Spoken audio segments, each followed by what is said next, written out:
Всем привет! Сегодня у нас на обзоре один из ярких представителей классических бумбоксов, если даже не самый классический. Встречаем Sanyo, модель MR9600, она же модель M9994 для других рынков сбыта. Флагман производственной линейки фирмы Sanyo на период 1978-79 год. Сегодня мы его посмотрим внимательно, покрутим, повертим, послушаем. Расскажу вам об его модификациях, в том числе малоизвестных, и постараюсь выдать максимум информации по этой модели. Слушать мы его будем сегодня на открытом воздухе.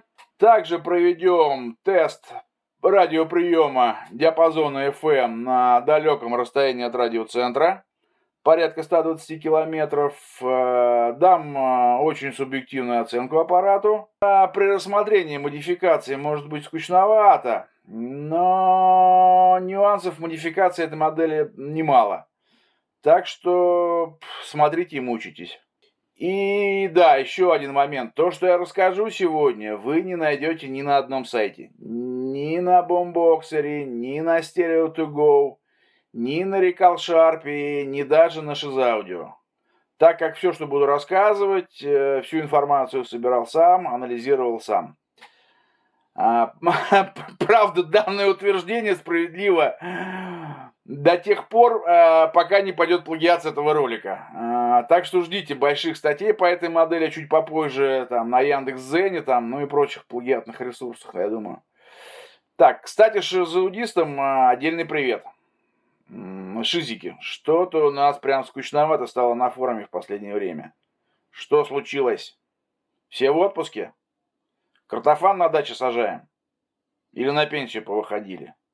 Давайте уже возвращайтесь на форум, а то где-то уже и повеселиться негде. Итак, конец 1978 года. К этому времени окончательно оформился стиль бумбоксов. И они стали выглядеть так, как мы их привыкли видеть. Не как радио с кассетой. Квинтэссенцию этого стиля мы сегодня видим перед своими глазами. Фирма Sanyo в конце этого года, то есть там 1978, выпускает свой флагман того периода. Модели M9994 для внешних рынков, она же MR9600, как говорил, для внутреннего рынка Японии. То есть именно вот такой экземпляр для внутреннего рынка у нас сегодня в обзоре. На основании него будем делать обзор. Так что давайте сейчас пройдемся по аппаратику поподробнее. И я вам расскажу, что мы здесь видим. Начнем с фронтальной панели. Значит, на передней панели мы видим двухполосную акустику, 16 сантиметров СЧ-НЧ секция, да, и 5 сантиметров твиттеры. Встроенные микрофоны, разъем для наушников, красивые большие стрелочные индикаторы. Нечто похожее мы уже видели на модели Hitachi 8180, обзорчик можете посмотреть у меня в роликах. Подкассетник, как обычно, рычажок таймера. Вот это может вызывать вопросы, я попозже на нем подробно остановлюсь. Красивая шкала приемника. Вообще, Sanyo мне вот с этими шкалами, мне кажется, они лучшие, самые красивые шкалы на бумбоксах.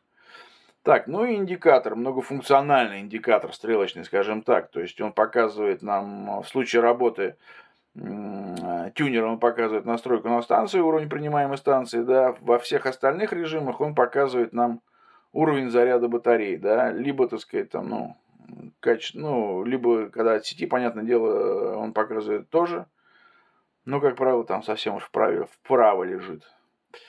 Так, теперь, наверное, поподробнее касаемо акустики.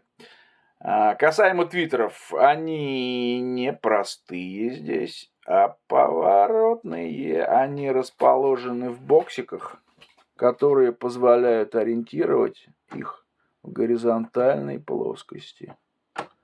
То есть я так понимаю, что это может быть эксперименты в плане расширения стереобазы, так сказать, и прочих пространственных эффектов.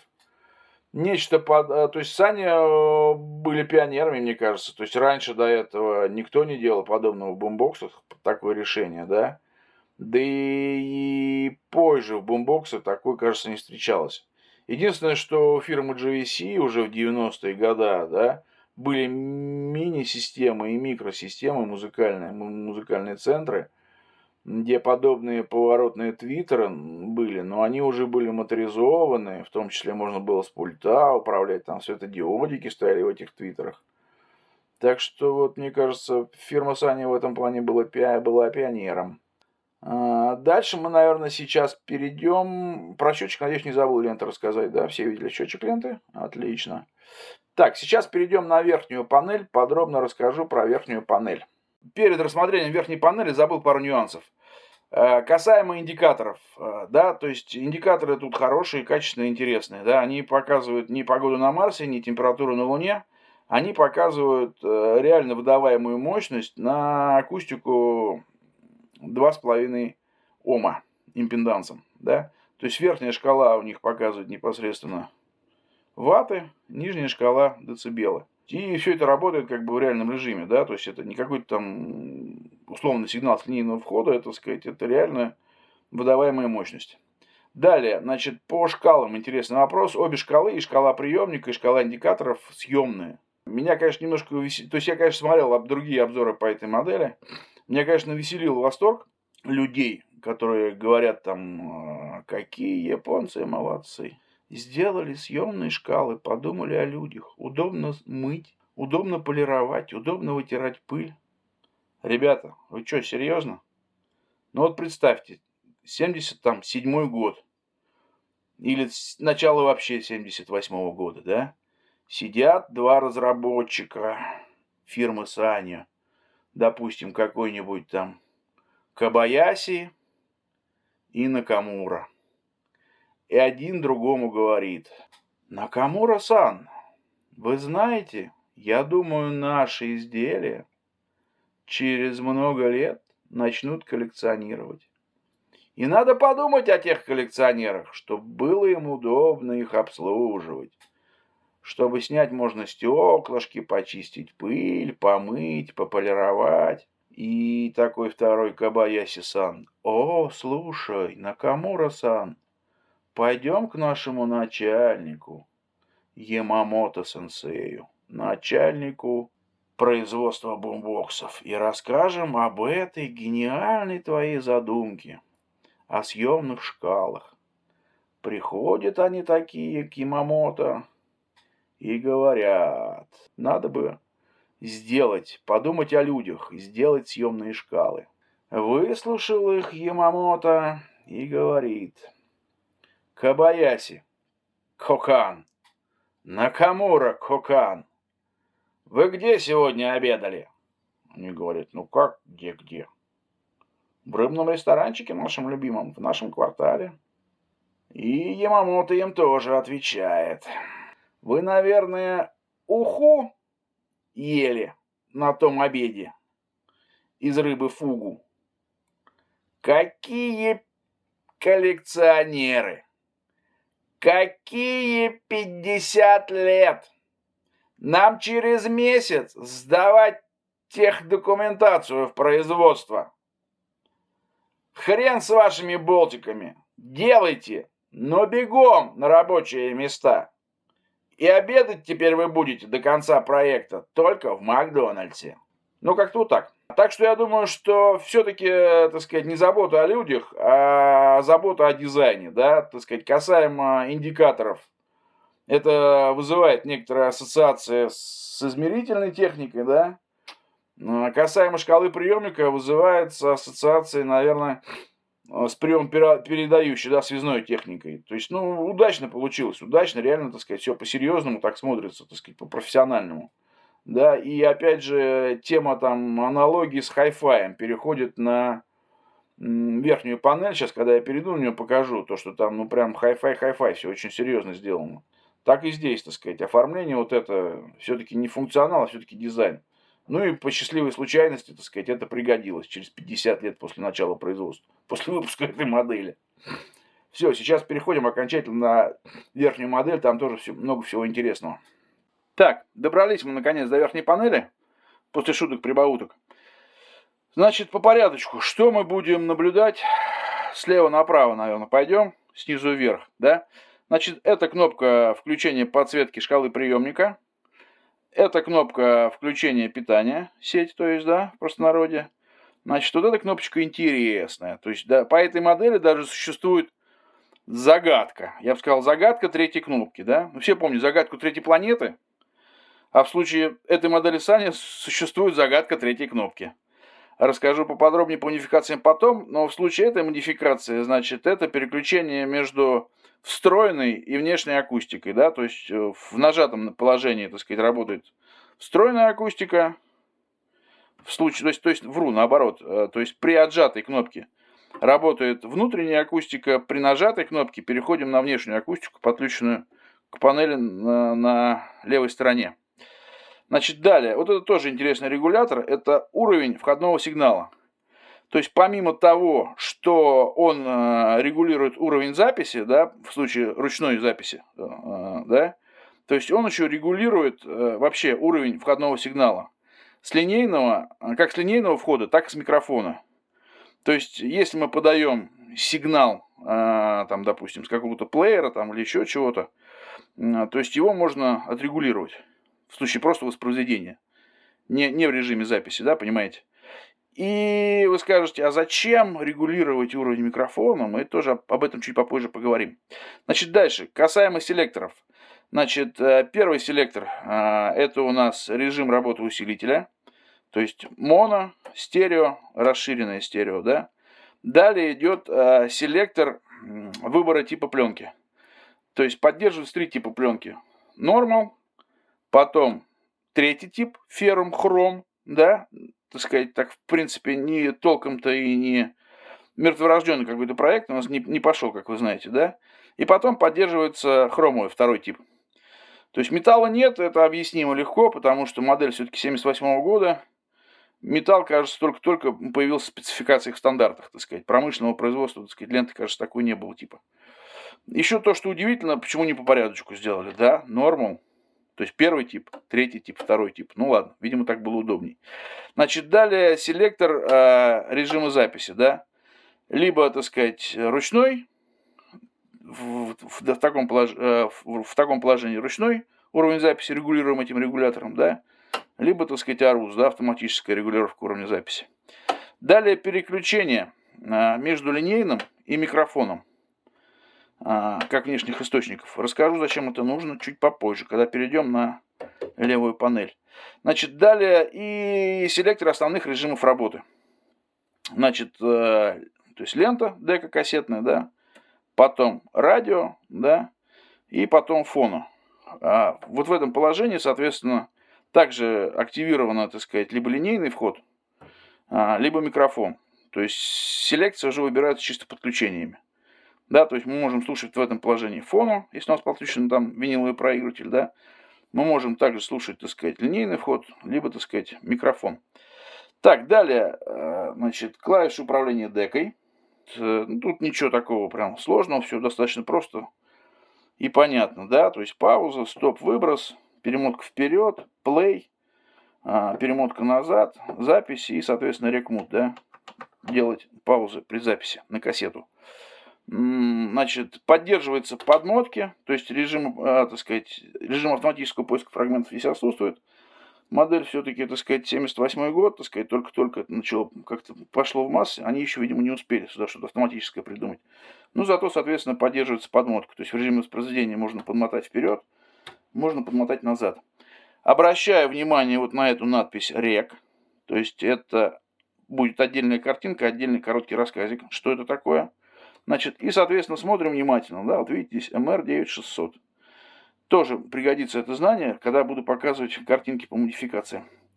Значит, дальше идут кнопки тюнера, то есть AM-диапазон, FM-диапазон, автопостройки частоты, включено, выключено.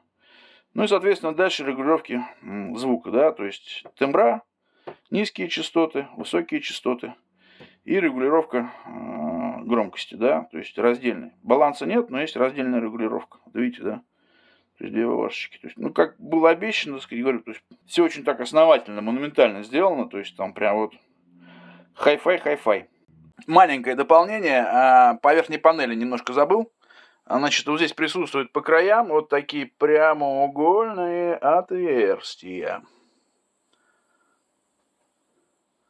Вот. Эти отверстия предназначены для кронштейнов под внешние микрофоны, под штатные микрофоны, то есть некоторые комплектации этой магнитолы шли уже с внешними микрофонами в комплекте.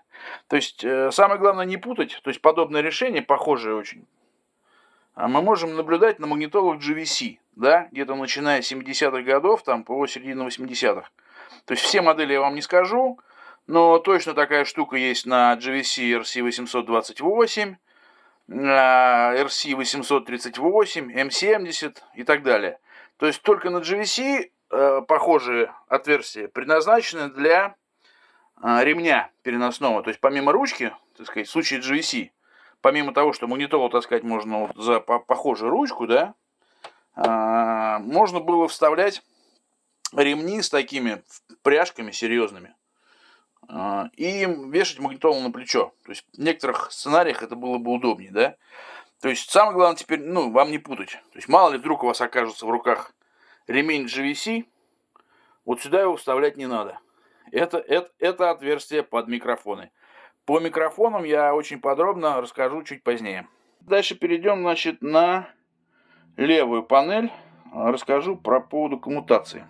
Значит, касаемо левой панели, на ней расположена вся коммутация, да, звуковая. Значит, сверху вниз пойдем. Значит, входы для внешних микрофонов и интересный разъемчик ремоут, да, то есть это удаленное управление, да. Покажу картинку и расскажу, для чего это нужно. Дальше вход винилового проигрывателя, дальше линейный вход, дальше, так сказать, линейный выход, дальше выход на внешнюю акустику, как видите, подписано 2,5 можно подключать. Соответственно, bit cancel, надеюсь, все помнят, это уменьшение шумов, возможных при записи с радио, с амплитудной модуляцией на магнитофон, и клеммы земли для винилового проигрывателя. Конечно, можно покапризничать, немножко тут компоновочку, да, можно было бы получше сделать, то есть где фона, да, где земля, то есть бывают такие кабели, что сложновато будет натянуть. Имеем, что имеем. Так, по левой панели все по левой стороне. Дальше будет правая и задняя. Переходим. Значит, по правой панели тут все легко и просто. Значит, видим ручку настройки, да, ручку тюнера, да, и видим плашечку разъемов питания. То есть сетевое питание, в разных модификациях оно может отличаться. И, соответственно, маленький разъемчик для 12 вольт, да, то есть либо от автомобиля можно запитать, либо для тех, кто побогаче, можно запитать от яхты или от моторной лодки для не очень богатых. Так, по правой панели все. Перейдем сейчас на заднюю панель. Значит, по задней панели ничего сверхъестественного нету. Наблюдаем, само собой, ручечку поднимем. Тут у нас есть два телескопчика присутствуют, да. Дальше присутствует разъемчик для внешних антенн диапазона FM. Эта плашечка может различаться от модификации к модификации. Позже покажу, когда будем рассматривать эти модификации. Значит, соответственно, батарейный отсек, да. И вот здесь пусто, но на некоторых модификациях тоже покажу поподробнее. Вот видите, тут такая отливочка. Это место для селектора сетевого напряжения. То есть, где он присутствует в некоторых модификациях, там существует крышечка под болтиком, где под крышечкой можно переключить питающее сетевое напряжение. В принципе, больше пока ничего тут интересного нету. Переходим к другому разделу видео. Так, значит, касаемо работы этого магнитофона, этого магнитола с микрофонами, да, и о некоторых особенностях. Значит, как видите, на картинке комплектные микрофоны у нас нарисованы, да, на одном из которых есть кнопочка. Именно эта кнопочка отвечает за удаленный режим работы. То есть при записи с микрофонов, с внешних, да, вот этой кнопочкой с одного из микрофонов можно управлять некоторыми режимами. Там, в частности, ставить на паузу. То есть берем интервью у кого-то, записываем на магнитофон. Собеседник там начал медитировать или собирается с мыслями, чтобы не тратить драгоценную магнитофонную ленту. с микрофона сразу можно поставить на паузу. Так, и, значит, второй интересный режим работы магнитофона с микрофоном. Можно взять обычный мономикрофон, подключить его в левое гнездо, то есть для гнезда левого микрофона, да, и использовать этот магнитофон в режиме мегафона. Мегафон не от слова, так сказать, мобильный оператор связи, да, а мегафон, ну, переносное такое громкоговорящее устройство, да, там, допустим, всех, наверное, мало кто помнит пионерские лагеря, когда вожатые там через такие штуки гоняли пионеров там, когда ездили купаться там или еще какие-то выезды на природу. Но все, наверное, помнят, все, наверное, знают, там, ходили на экскурсии, только экскурсовод, так сказать, чтобы не надрывать глотку. Что-то такое у него висит на поясе, какая-то коробочка, какой-то микрофончик у него закреплен. И он с помощью этой штуки говорит громко на большую аудиторию, ну, на открытом воздухе, на достаточную аудиторию. Вот тут то же самое, момент возможен, ну, так сказать, использовать мафон именно в таком режиме.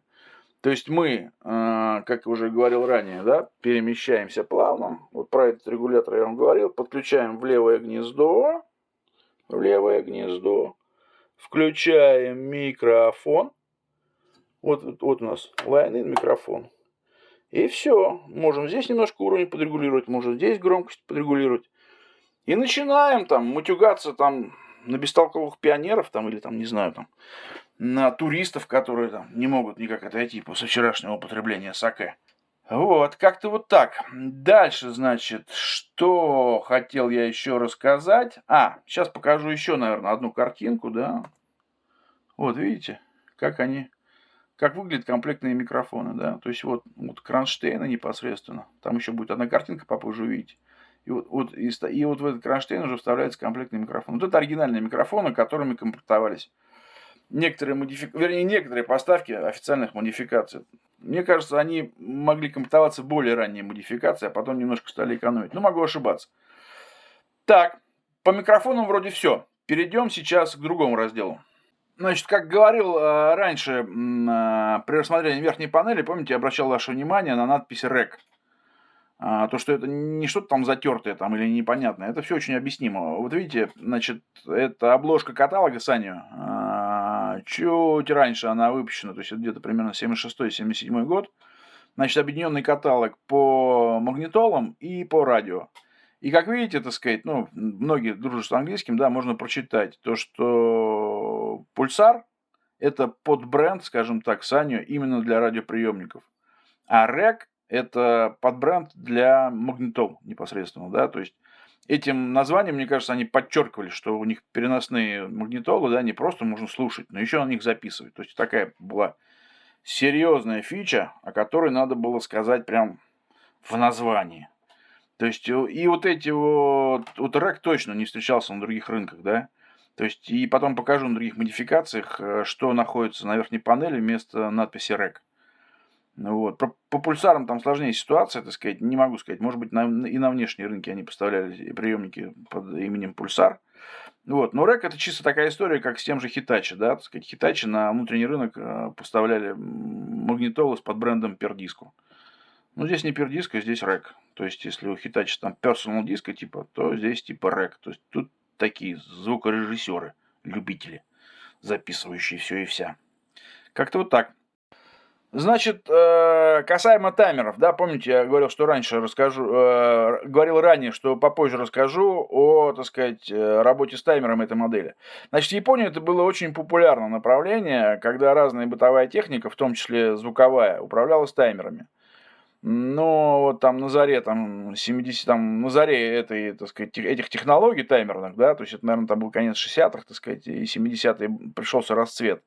Существовали такие штуки. Внешняя коробочка очень красивого дизайна. Их очень народ любит покупать на аукционах, во всяком случае наш, да, брат, который тяготеет к винтажным технологиям. Вот. Что он собой представляет? Все очень просто, так сказать. Значит, левая шкала, это просто часы, правая шкала, так сказать, это время срабатывания таймера, да, и он, соответственно, может управлять, вот видите, можно подключить какие-то внешние устройства, да. То есть в определенный момент времени он просто тупо подаст на вот эти розеточки сетевое напряжение. То есть выставили время, там 6 часов утра, да, и в 6 часов он подал напряжение. То есть никакой либо там дополнительной связи там между там управляемым устройством не было. Все, ну, соответственно, у него свое питание сетевое. Соответственно, вот видите, тут даже написано не просто это таймер, а аудиотаймер, да, то есть заточен чисто под аудиоустройство. Ну, горячие аудиофилы сейчас скажут, что там какие-нибудь особые кабели, какие-нибудь фильтры стоят. Но на самом деле там все гораздо проще. Не хочу никого обижать и разочаровывать. Ну, просто таймер. Продолжаем рассказ про работу таймера. Почему останавливаюсь подробно на этой теме? Хочу, вернее, рассказать подробно по этой теме. Потому что возникает много вопросов с этой темой у некоторых любителей, да, винтажной техники. Что это и как, зачем. Поэтому, так сказать, решил подробно рассказать один раз, чтобы потом уже, так сказать, отсылать к этому ролику. Ну, чтобы не рассказать по новой сначала. Значит, существует обладатель такого магнитофона, ну, предполагаем, те годы, 70-е, 80-е, да, который помимо любви к магнитофонам и музыке испытывает непреодолимую тягу к спорту, то есть болеет за какую-нибудь спортивную команду, да. И тут случается несчастье. Да, будний день, надо идти на работу, а в это время рабочего времени, во время рабочего времени будут передавать трансляцию по радио матча спортивного, решающего, с любимой командой. Что же делать? 70-е годы. Интернетов нет, телевизоров на работе нет. Можно только прочитать о результате спортивного матча в утренней газете. А где же эмоции, где сопереживание, где все это? Вот. Именно для этой ситуации была придумана эта штука. Ну и в том числе для такой ситуации была придумана эта штука. Значит, что делает наш любитель музыки и спорта? Он подключает данный магнитофон к таймеру. Таймер взводит на необходимое время. Там, допустим, 12 часов дня. Вставляет чистую или не очень кассету в подкассетник. Да. Взводит таймер стендбай и включает необходимый режим. В нашем случае, так сказать, это запись. Да, ну и, соответственно, селектор режимов работы, так сказать, переведен в режим радио и, так сказать, предварительно настроена необходимая частота.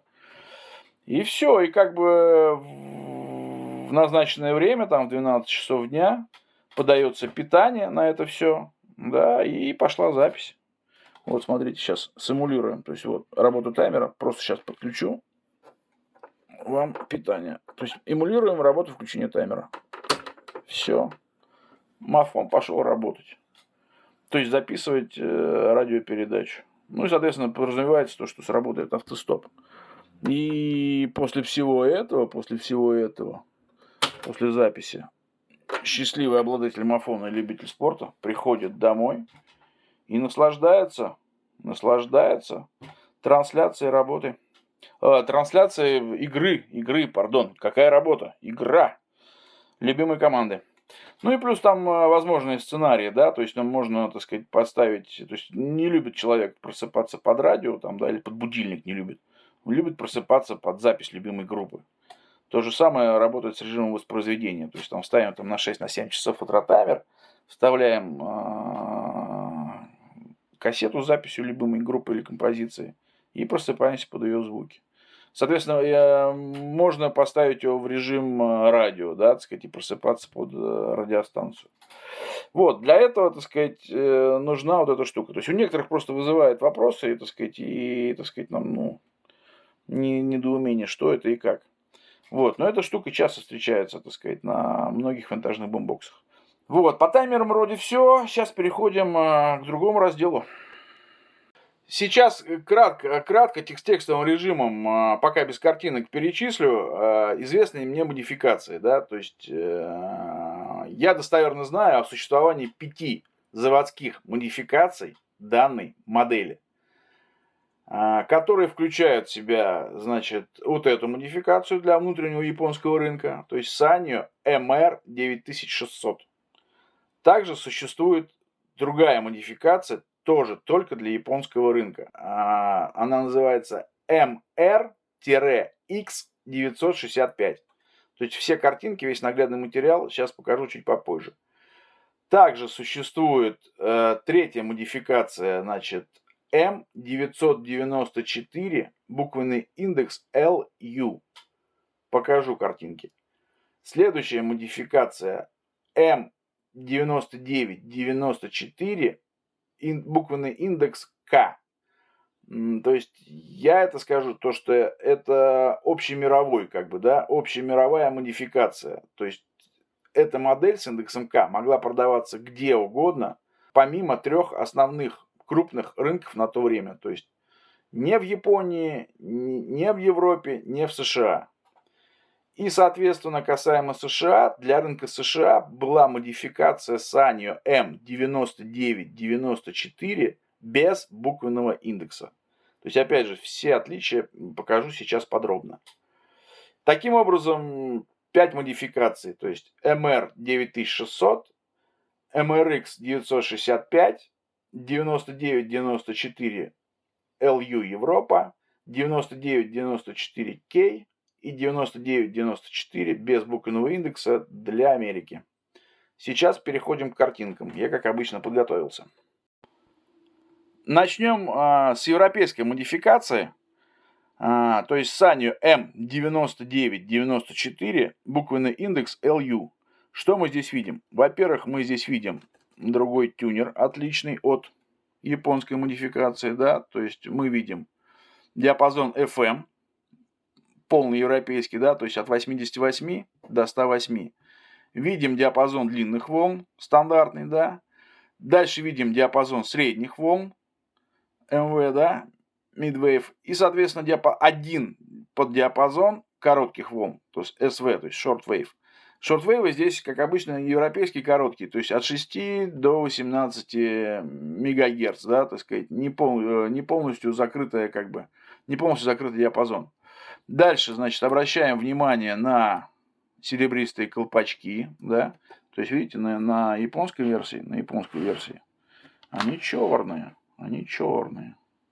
То есть, по мне, так сказать, не знаю, кто-то страдает, что, так сказать, на японской версии они черные. Но не знаю, мне вот когда, так сказать, грили чистые, так сказать, не ржавые, прямые, да, и динамики не запыленные, как-то вот без серебристых колпачков как-то более по-серьезному, по-хайфайному смотрится. Но это так, это субъективщина, да, вкусовщина. Кому-то нравятся вот такие вот серебристые. Так, дальше, следующая картинка у нас сейчас будет. Что у нас с картинками? Вот, переходим, какой тут засветик такой неприятный пошел. Ой, сейчас мы попробуем от него избавиться. Значит, смотрите, переходим на верхнюю панель. Значит, начну, наверное, с тайны третьей кнопки. Смотрим внимательно. Помните, я вам говорил? Что у нас здесь написано? Совершенно верно. У нас здесь написано loudness. То есть третья кнопка. На японской она у нас переключает акустику, да, внешняя, внутренняя. А на европейский тон компенсация. И, соответственно, еще одно отличие в селекторах. Вот смотрите, видите здесь написано выбор между микрофоном и дином. То есть, если здесь написано, на японском написано line и мик, то здесь, соответственно, DIN и мик. Далее, значит, внимательно смотрим. Видите, написано стерео. Не рек, как я показывал ранее, да, на японской, а именно просто стерео. И еще внимательно смотрим. Видите, модификация M9994LU. И еще, соответственно, прибавилось у нас кнопочек, да, автоматическая постройка, и на каждый диапазон по кнопочке. Вот, вроде по верхней панели с различиями закончили. Следующую сейчас картинку щелкнем. Там вот, я картиночку такую подготовил. То есть на всех прочих модификациях, кроме европейской, присутствует панель с разъемами, которая находится справа. А европейская модификация, соответственно, находится слева, да. И что мы здесь видим? Значит, видим по микрофонам все то же самое. Вход фона присутствует. И потом у нас... В принципе, ожидаемо отсутствуют тюльпанчики, да, линейный вход и линейный выход. И, соответственно, все эти штуки реализованы на одном разъеме диновского стандарта. Вот. И далее вниз пошли все то же самое. Тоже выход на внешнюю акустику. Там бит cancel и, соответственно, клеммы земли. Дальше. Дальше смотрим на правую панель. Видите, что мы здесь видим? Под ручкой основной настройки тюнера присутствует тонкая настройка для КВ. Не сетевые, а питательные, да, тоже разъем сетевого напряжения для сети, так сказать, и разъем там для низковольтного 12-вольтового напряжения. Дальше. Внимательно смотрим на заднюю панель. Вот видите, то, что я говорил по поводу селектора. Существует крышечка с болтиком, под которой производится переключение питающего сетевого напряжения. И здесь разъемчик у нас простой, такой типа телевизионный, только для УКВ, то есть FM. Значит, касаемо сетевого напряжения европейской модификации, там просто на фотографии плохо видно, так сказать, этот вольтаж. Решил вам показать страницу из сервис-мануала.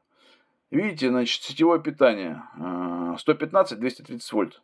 То есть для меня немножко удивительно, так сказать, если сказать, не сказать, ну, как смешно. Я просто не знаю, где у нас в Европе есть 115 вольт. То есть откуда взялось-то там, ну, 110 там, понятно, где-то встречается, да, так сказать, 100 в Японии. То есть такое ощущение, что 230 взяли, поделили пополам, получили 115. А так где-то сойдет. Ну нет, ну может быть не так. Так, ладно, шутка. Ну вот, значит, страница сервис-мануала. Опять же, отодвину, чтобы было понятно, что я никого не ввожу в заблуждение. Вот видите, M9994LU. Питание именно такое. Так, сейчас переходим к следующей модификации. Значит, следующая модификация для сравнения это Sanyo M9994 Index K. Значит, отличие по тюнеру, само собой. Смотрим внимательно. Сейчас даже сделаю покрупнее, да. Вот. Значит, что мы здесь видим? Мы здесь видим FM от 88 до 108. Дальше мы видим диапазон средних волн, соответственно, стандартный, там, да, от 530 до 1800, там, да. И дальше мы видим, что? Правильно, мы видим два поддиапазона коротких волн, которые в общей сложности, так сказать, перекрывают нам, видите, от 2,3 до 22 МГц. То есть, как обычно, на общемировых версиях, так сказать, присутствует роскошная секция КВ. Так, значит, ну, вот микрофончик я уже показывал, да, то есть покрупнее, может, покажу немножко. Вот там, нет, не очень удачно, но, может быть, дальше чуть покажу, так сказать, то, что вот эта штука разъем. То есть, это не целая конструкция, да, а не раздельная. То есть, кронштейн, который вставляется в прямоугольное отверстие, и микрофон. Так, дальше, что я вам приготовил? Я вам приготовил верхнюю панель. Тут барабанная дробь. Помните, что на европейской версии? На европейской версии на третьей кнопке присутствует Loudness. А тут у нас внезапно присутствует кнопка Mid-Tone. То есть мы что этой кнопкой делаем? Видите? То есть нажимаем, а у нас повышаются средние частоты, да? Отжимаем, у нас, ну, типа похоже, так сказать, что-то похожее, наверное, должно образовываться на линейную АЧХ. То есть у нас получается тон-компенсация наоборот, инверсная тон-компенсация, да, то есть когда я вот с этим столкнулся, я думал, блин, а как это вот на основании чего? На основании чего народ решил, что вот это вот в мире кому-то нужно, да, то, что вот европейцы любят Loudness, там посильнее низкие частоты, посильнее высокие частоты, а вот во всем остальном мире, наоборот, надо давить на сыче, да. То есть это, наверное, там британские ученые, может, уже набирали свою силу там каким-то исследованием, ну не знаю. Так, ну еще, ну вот видите, здесь опять же по-прежнему так сделаю таким образом. То есть вот видите, здесь line, как обычно. То есть не DIN, как на европейской модификации, а line. Дальше опять у нас присутствует надпись стерео вместо японского REC, да. И опять же, видите, здесь присутствует точное написание модификации M9994K. Ну и, соответственно, клавиши тюнера тоже, так сказать, другие. Ну, то есть, все, в принципе, то же самое, но просто другой набор, да, там автоматическая постройка частоты там, и далее по списку. Так, далее, что я вам приготовил? Далее я вам приготовил, на всякий случай, отчитаться, то, что Панель с коммутацией та же самая. Та же самая, как на всех основных модификациях, да. Далее правая панель. Смотрим, да, внимательно. На некоторых модификациях, то есть на некоторых партиях, да, или там не знаю как, этой модификации могли присутствовать как черные, как вот здесь вот, да, ручки настройки, видите, черные, так вот серебристого цвета. И, соответственно, коль скоро присутствуют короткие волны, здесь также присутствует ручка тонкой настройки диапазона КВ. Так, по задней панели. Тут не видно крышечка заложена, но поверьте, там существует селектор. Там существует селектор. И вот здесь самое интересное, да. Видите плашечка с разъемами под внешние антенны? Тут, сейчас сделаем покрупнее. Тут присутствует что у нас? Помимо антенны для FM диапазона, тут у нас присутствует, видите, для средних и коротких волн разъемы внешних антенн. Так, какие еще материальчики я вам приготовил? Сейчас посмотрим. Так, ну это на всякий случай по вольтажу, да. Значит, на версии К с буковкой К присутствует 120 вольт, 200 и 240 вольт. То есть, ну это как-то менее смешно, как на европейской, да, так сказать, 115. Тут более как-то продумано, что ли, или так получилось, не знаю. Так, ну все. Значит, сейчас будет следующая версия.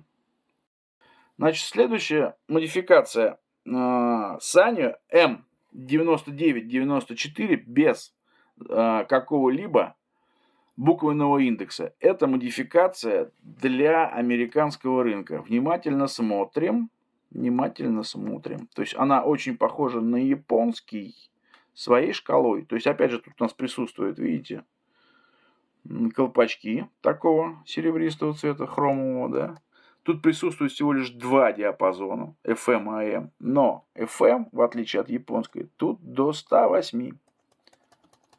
Так, дальше смотрим иллюстрацию. Ну, делаем ставки на третью кнопку. Что мы видим?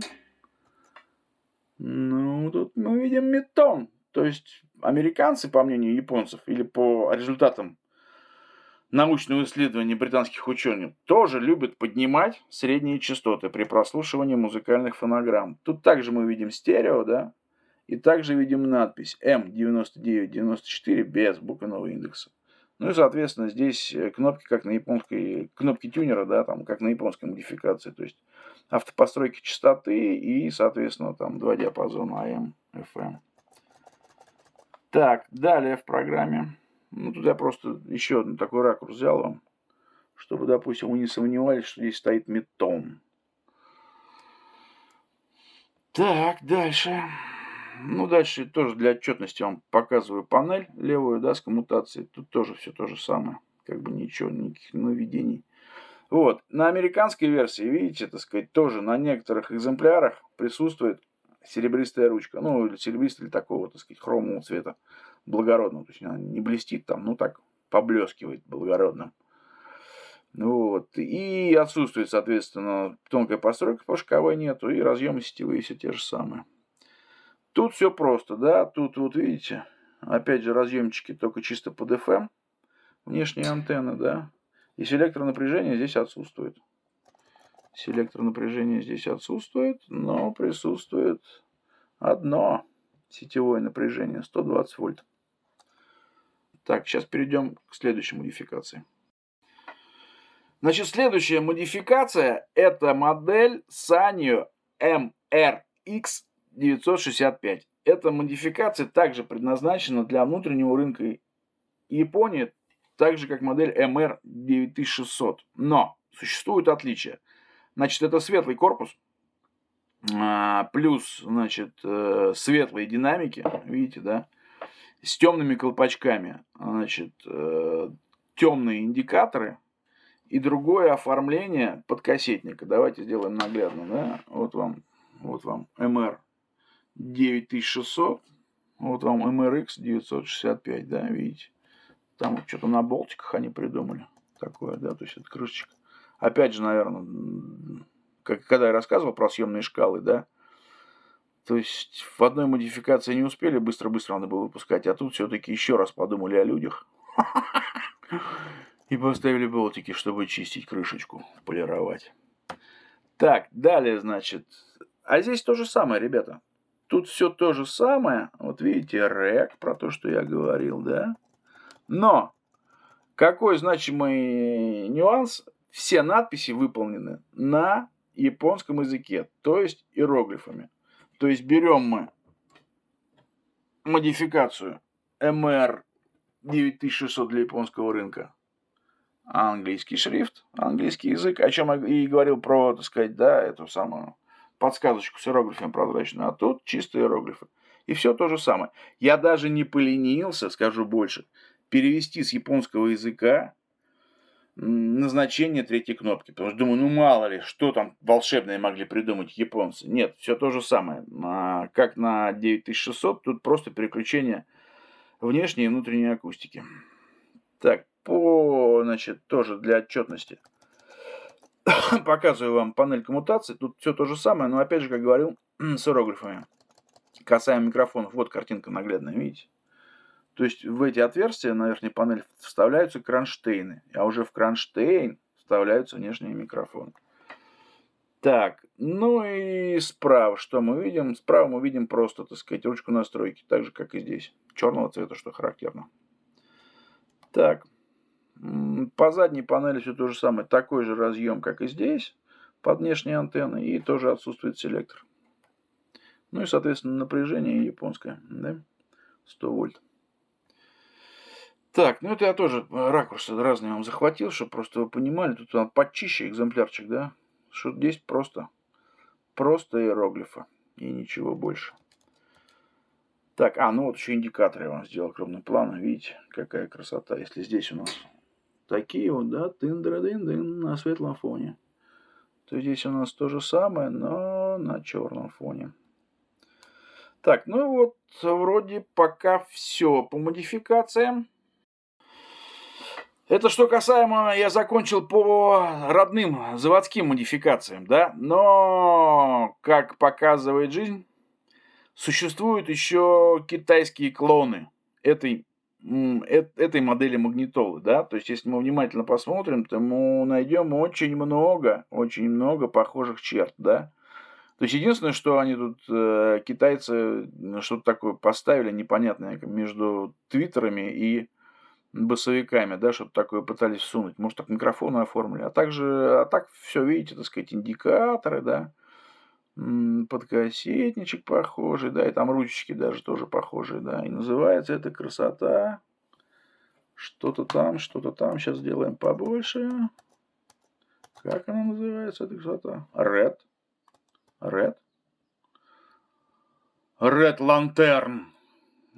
Но я подозреваю, что если смог скопировать один китаец, да, то что таких клонов могло быть много. Ну, просто, чтобы вы были просто в курсе, да, так сказать, что бывают и китайские подделки классических бумбоксов. То есть такого добра, так сказать, мне ни разу не попадало в руки, ни такого, ни похожего, да, именно по этой модели ничего не могу сказать. Вот, но уже и даже в каком году этот клон мог выпущен, тоже не подскажу. Просто, так сказать, знаю понаслышке по данной информации. Если все модификации 99-94 у меня были в руках, официальные заводские, да, то есть у такого чуда китайского или похожего, так сказать, у меня в руках никогда не было. Видел только на картинке. Так что имейте в виду, китайцы прям тоже. И бумбоксы тоже подделывали. Так, ну и переходим, наверное, к следующему разделу. В следующем разделе у нас, наверное, будет «Послушаем звук» и далее по списку. По прослушиванию, я думаю, такой будет сценарий. Послушаем сейчас кассетку, послушаем сейчас с линейного входа что-нибудь. И попозже, значит, будет включение прослушивания на открытом воздухе, как он играет, и, так сказать, будет тест радиоприема, да, в диапазоне FM, там не в самых легких сахарных условиях, я бы сказал, даже в тяжелых. Послушаем, проверим. Так, значит, для прослушивания подобрал вот такой вот релизик Лора Бреннинген. Причем, так сказать, Warner Music. Вот видите, прям Warner здесь у нас. Warner здесь у нас, да. Ну и плюс еще второй тип там. Тоже нечастая такая тема. Проверил на ютубе, вроде, так сказать, ну, контрольный ролик закачал с музыкой, вроде не должны заблочить. Хорошая композиция, я думаю, многим знакомая. Многим знакомая. Слушаем. Ой, что-то у нас... отключены динамики.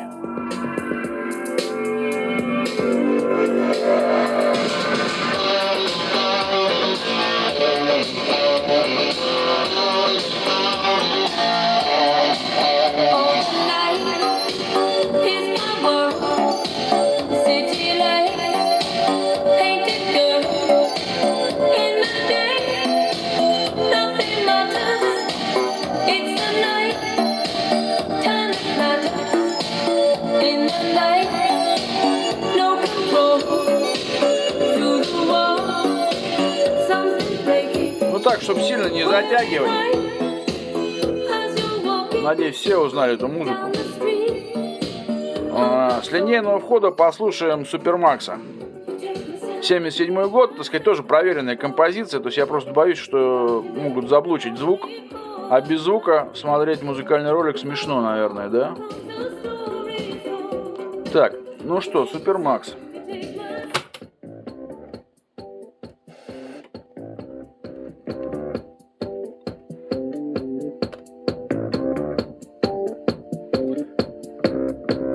Ну, здесь поинтереснее вся составляющая, конечно, потому что кассетка престареленькая, не новая, хоть и студийная.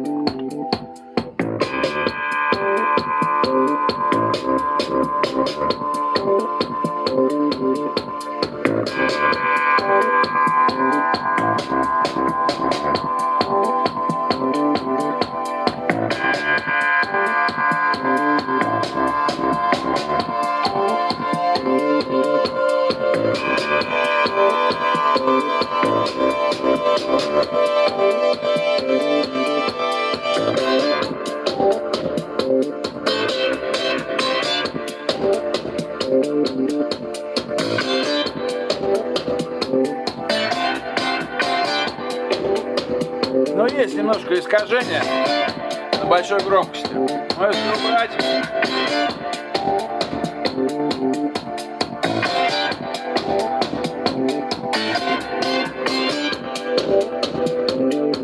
If you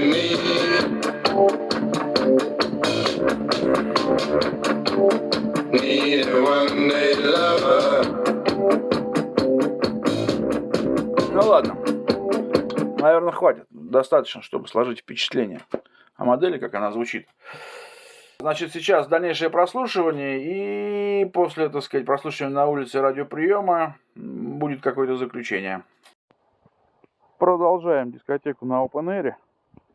Значит, от магнитофона до точки прослушивания повесил рулеточку, видите, там конец висит на кусочке рядом с мафоном. И она идет сюда. И он нам показывает 14 метров показывает. Вот, то есть слушать будем 14 метров примерно. Значит, общая полянка примерно 400 квадратов. Сейчас я возьму источник в руки. Вот, слушаем отсюда. Видите, как показать с Bluetooth. Вот, включаем.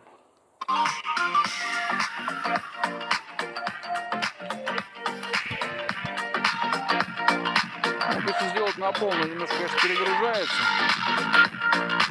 Если чуть потише сделать, то вполне себе. Полянка скорее озвучена, чем не озвучена. Чуть-чуть поднавалим. Нет, все-таки есть перегруз на максимальной громкости. Сейчас пару пассажей. Ну вот, надеюсь, все слышат басовую отдачу. То есть это играет именно он. Нет ничего сзади, ни спереди. Вот смотрите. Вот пауза. Вот воспроизведение.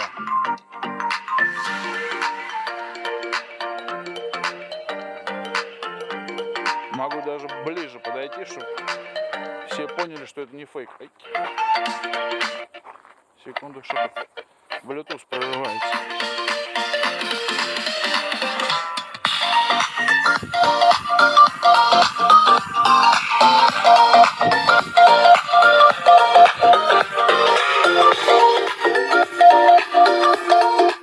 Вот, музон идет отсюда.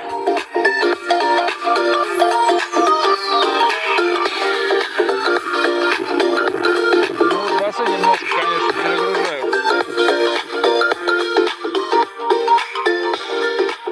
Ну, вот как-то вот так. Такой open air сегодня.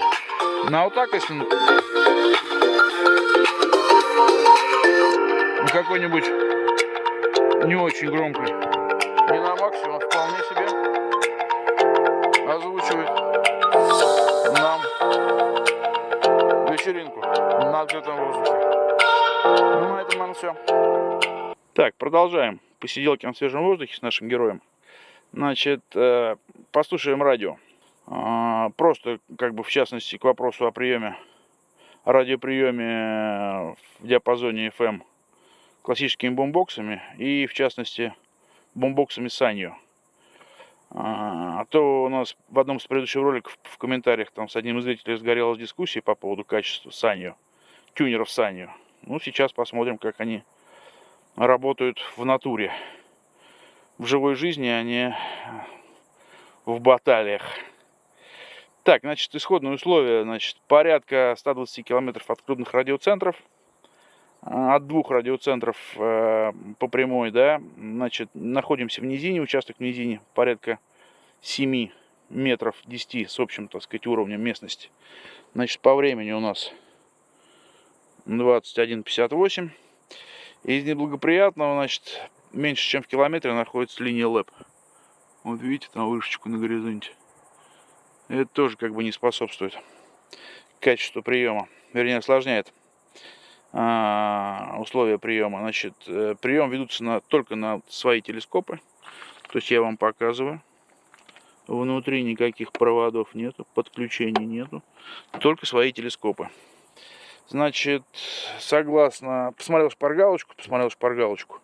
То есть на этом участочке от 88 до 90 мы должны поймать порядка 10 станций. 8 станций от дальних, значит, радиоцентров, да, и 2 станции должны быть с ближнего радиоцентра, с районного, скажем так, ретранслятора. Тюнер не перестроенный. То есть, как мы помним, модель на обзоре японского рынка, тюнер не трогали. Не перестраивали, не перетягивали, так сказать, не трогали ни чувствительность, ни избирательность. То есть, как есть. То есть, просто померили, так сказать, и он как бы вроде находится в нормальном чувстве. Ну что, слушаем. Значит, у нас должно быть 10 станций.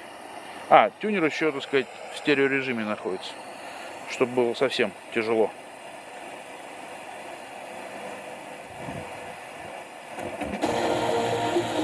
Первая станция. Стереорежим. Есть стереоприем. Дальше. Вторая станция. Засветочка какая красивая идет, да, от красненького светодиодика. Вот, прекрасно вообще. Постройка выключена. Третья станция.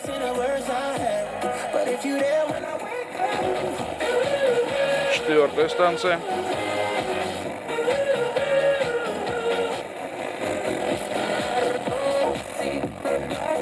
Пятая с неустойчивым стерео. Нет, устойчивая. Пятая.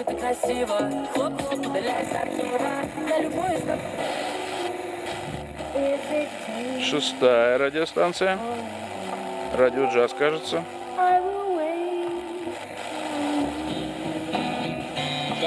Седьмая. Что просит крова по двора. Восьмая. И вспомним обо всем, что... Девятая.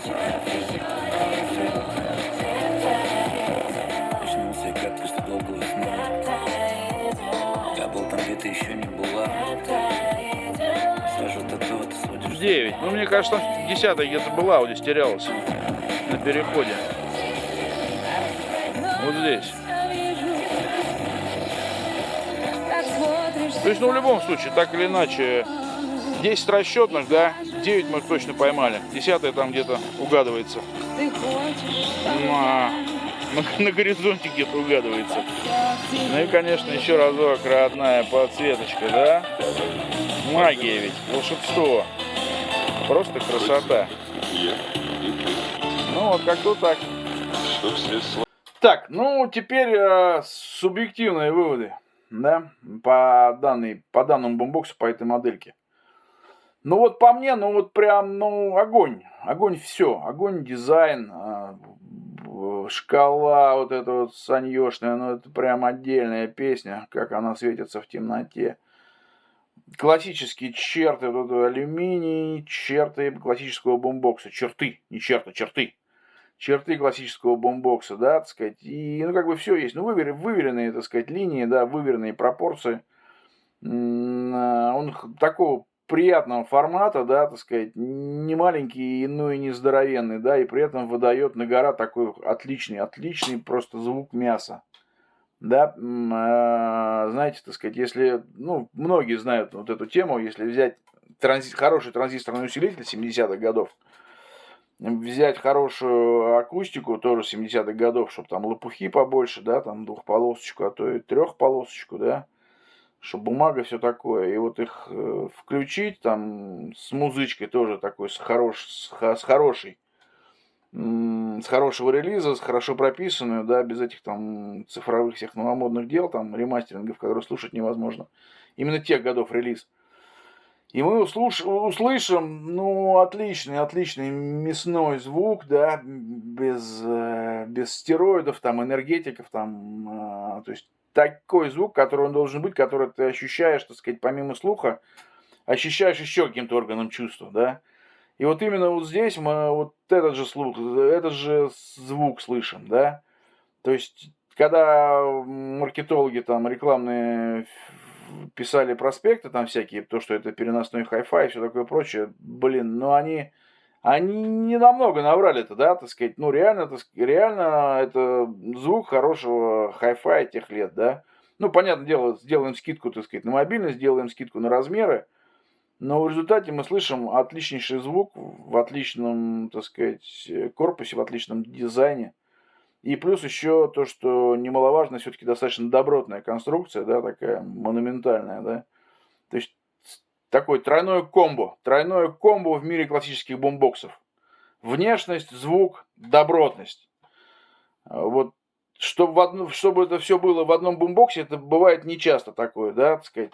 То есть частенько бывает такое, либо дизайн отличный, но играет не особо, да, либо, так сказать, звук прекрасный, но дизайн на любителя, да, либо ни звука, ни внешности, но конструктив неубиваемый.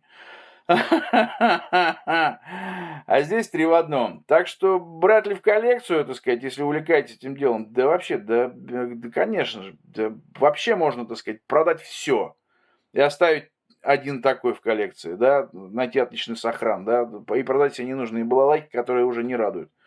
Ни звуком, ни видом, или уже просто, ну, или радовали когда-то, но сейчас надоели.